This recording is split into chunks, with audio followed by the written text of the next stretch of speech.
A healthy old age begins with accurate information. Watch the entire video and let's create healthy habits that are perfect for you. Do you regularly take vitamin C because it's good for your body?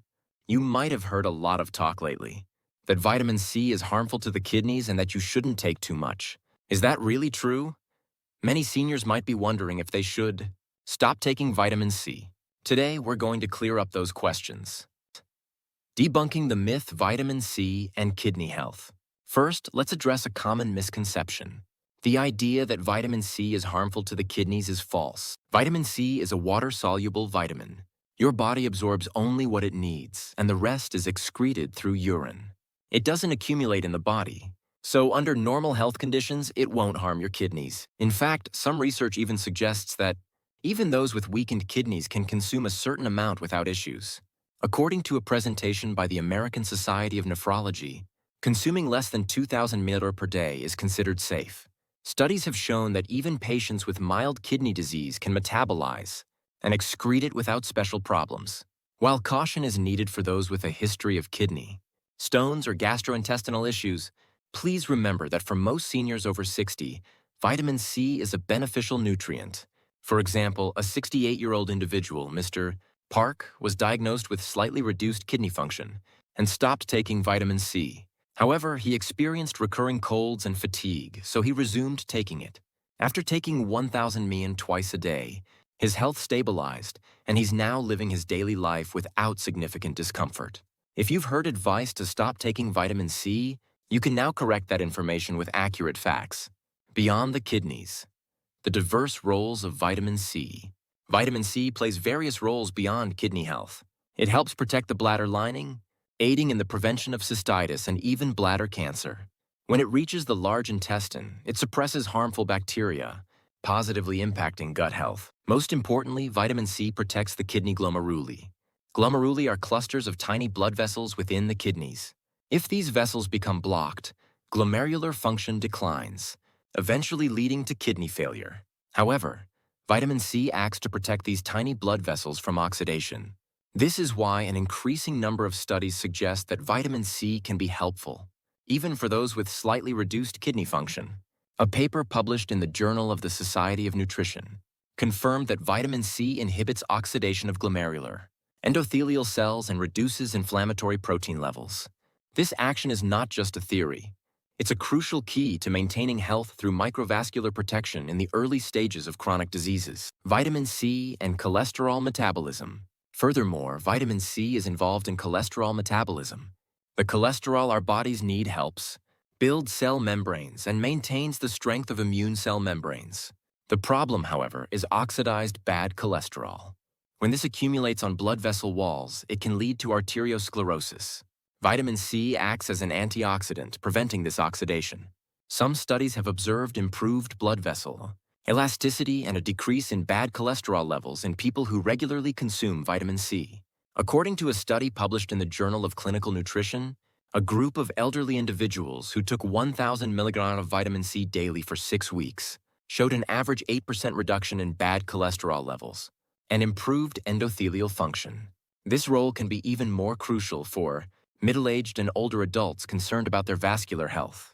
Vitamin C essentially helps build the foundational strength of your blood vessels. Vitamin C and immunity. Vitamin C is also known to help prevent colds, and this isn't just a belief. Humans cannot produce vitamin C on their own, so it must be supplemented through food or supplements. Vitamin C inhibits the proliferation of cold viruses and activates immune cells, also regulating inflammatory responses. Especially after the age of 60, immunity tends to decline easily, making vitamin C an essential nutrient for immune system recovery. It's also important to emphasize that sufficient vitamin C is necessary for immune cells to function properly. How to effectively take vitamin C. Next, let's look at how to effectively consume vitamin C. The method of consumption is also important. A common mistake is dissolving powdered vitamin C in water and letting it sit for a long time.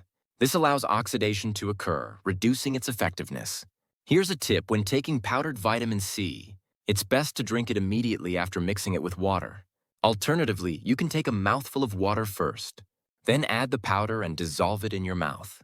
If you experience heartburn, it's best to take it after meals, Divide it into smaller doses. A daily intake of 1,000 mg to 2,000 mg is generally considered safe. One 70-year-old woman experienced heartburn after taking a high dose of powdered vitamin C on an empty stomach, but her symptoms improved after switching to a tablet form taken after meals. When taking high doses, diarrhea or heartburn can occur, so taking it in smaller, more frequent doses can increase absorption and reduce side effects. Also, for those with sensitive stomachs, adjusting intake to after meals or splitting doses is more effective than opting for a neutral form vitamin C. Natural or synthetic vitamin C, what's best? Now let's discuss the difference between natural and synthetic vitamin C. Which is better? Many people ask if natural vitamin C is superior. In fact, experts' opinions differ slightly. The general consensus is that there's almost no functional difference between natural and synthetic forms. What we commonly refer to as natural vitamin C also undergoes a refining process, so it's not entirely in its naturally occurring state. Therefore, what's more important is the quality of the product and how you consume it. For example, a late 60s individual who insisted on only natural products stopped taking vitamin C due to cost, subsequently experiencing a weakened immune system. After switching to a general vitamin C product, his health stabilized. So, what criteria should you use to choose a product? 1. Choose high-purity products. Products with at least 95% purity are generally recommended. 2. Opt for products that contain only pure vitamin C without unnecessary additives, like colorings or flavorings. These are safer and more effective, cause less aversion when consumed, and are gentler on the stomach. 3. It's crucial to find the form that suits you. Whether it's tablets, powder, or liquid, you need to be able to consistently take it. In other words, it's more important to consume it in a form you can consistently take every day than to focus on who is taking a better product. So, rather than debating natural versus synthetic, the most practical way to maintain your health is to choose a vitamin C that suits you well and take it consistently without burden. We've explored vitamin C today. While there's a lot of talk recently about it being harmful to the kidneys, or that synthetic forms are bad, most of these claims are unsubstantiated or based on misunderstandings.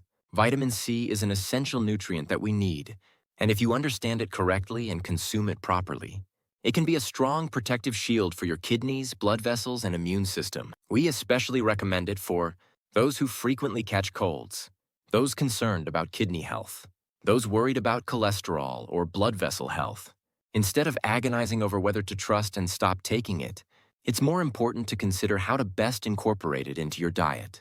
Our bodies know best. Essential nutrients work most effectively when consumed consistently and in a balanced way, making accurate judgments based on information and adjusting your habits to suit your body will ultimately lead to a healthy old age. You can protect your health by being well informed. We hope you take good care of yourselves. As advised today, and always stay healthy. If you have any topics you'd like to know about, please leave a comment. If this video was helpful, please subscribe, like, turn on notifications, and share it with your loved ones. We'll be back with more healthy information next time. Have a healthy and enjoyable day.